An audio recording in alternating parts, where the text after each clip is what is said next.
Hello students.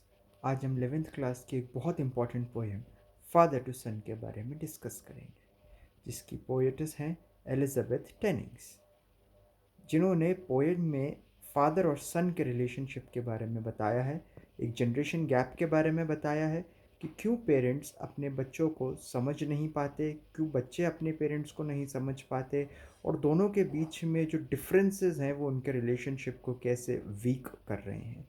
सो stanza bye stanza हम इस poem को समझते हैं। सो पोएम की शुरुआत होती है, I don't understand this child though we have lived together now in the same house for years. I know nothing of him, so try to build up a relation from how he was when small, yet I have killed. So father कहते हैं कि हम दोनों इस घर में रहते हैं, मैं और मेरा बेटा इस घर में रहते हैं, बट हम एक ही छत के नीचे रहते हुए एक स्ट्रेंजर्स के जैसे रह रहे हैं। हम एक दूसरे को नहीं जान पाते हैं, हम एक दूसरे के साथ नहीं समझ पा रहे, एक दूसरे के साथ सामंजस्य नहीं बिठा पा रहे हैं। और एक ब्यूटीफुल सी रिलेशनशिप जो एक फादर और एक सन की होनी चाहिए, वैसी हमारी बिल्ड नहीं हो रही है, और कहीं ना कहीं ये हमारे रिश्ते को कम करते जा रही है, ख़त्म करते जा रहा है। द सीड आई स्पेंट और sown it where the land is his and none of mine. अब यहाँ पर सीड का मतलब है जो प्यार मोहब्बत उन्होंने बोया। वो कहते हैं कि जो मेरे बेटे में होना चाहिए अपने माँ बाप के प्रति, वो नहीं, और कहीं ना कहीं हम दोनों ही इसके ज़िम्मेदार हैं।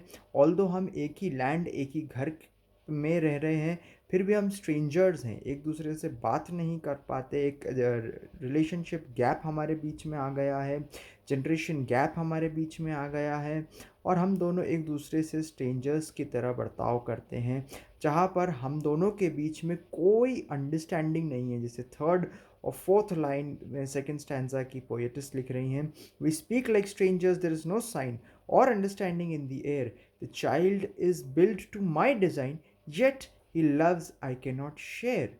और वो कहते हैं कि ऑल्दो ये बेटा मेरा है, मेरे हिसाब से मैं इसको नर्चर कर रहा हूँ, बट फिर भी मैं इसको बता रहा हूँ, ये उन चीज़ों को पसंद करता है जो इनके बारे में मुझे कुछ भी समझ नहीं आता, जिन चीज़ों को मैं नहीं समझता, मैं जिन चीज़ों को पसंद नहीं करता, इसे वो चीज़ें पसंद आती है। थर्ड स्टैंजा में, silence around us, I would have him prodigal returning to his father's house, the home he knew. Rather than see him make and move his world, I would forgive him too, shaping from sorrow a new love. सो ये कहते हैं कि मैं चाहता हूँ कि मेरा बेटा मेरे पास वापस आ जाए। हम दोनों के इर्द गिर्द सिर्फ खामोशी है, हम एक दूसरे से बात नहीं करते, हम एक दूसरे की बातों को नहीं समझते।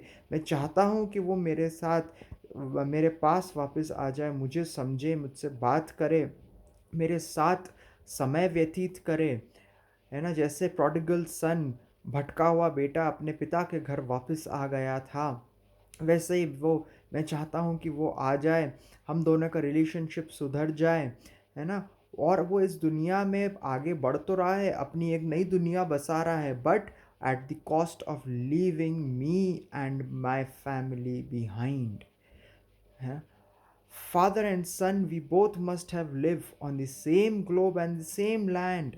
फोर्थ स्टैंजा में पोइटस कह रहे हैं कि जैसे बाप बेटे एक ही ग्लोब में, एक ही दुनिया में, एक ही ज़मीन पर, एक ही घर के नीचे रह रहे हैं। He speak I could not understand, वो जो बातें, वो जो नई आइडियाज़, वो जो नई पद्धतियाँ मुझे बताता है, सिस्टम्स मुझे बताता है, वो मुझे समझ नहीं आती हैं। My self Y anger grows from grief, और इस बात से मुझे बहुत ही गुस्सा आता है कि क्यों मैं उसको नहीं समझ सकता, वो मुझे नहीं समझ सकता। और ये मेरा गुस्सा गुस्सा नहीं, ये दुख है। ग्रीफ मतलब दुख, अत्यंत दुख, कष्ट हो रहा है उसको। We each put out an empty hand, और हम एक दूसरे के और खाली हाथ बढ़ाते हैं, खाली, एम्प्टी हैंड यहाँ पर मतलब कि नो फीलिंग्स। हम दोनों एक दूसरे की तरफ खाली हैं, कोई एक दूसरे को कुछ दे नहीं सकते, कुछ एक दूसरे से शेयर नहीं कर सकते। Longing for something to forgive, और अब ये जो पल बीत गए हैं, यहाँ पर हम सिर्फ एक दूसरे के साथ हम माफ़ी दे सकते हैं, रिपेंट कर सकते हैं। हम उन पलों को जो हमने साथ बिता दिए हैं, जो जनरेशन गैप हम दोनों के बीच में आ गया है, हम उस सिर्फ एक दूसरे को उसके लिए माफ़ी दे सकते हैं।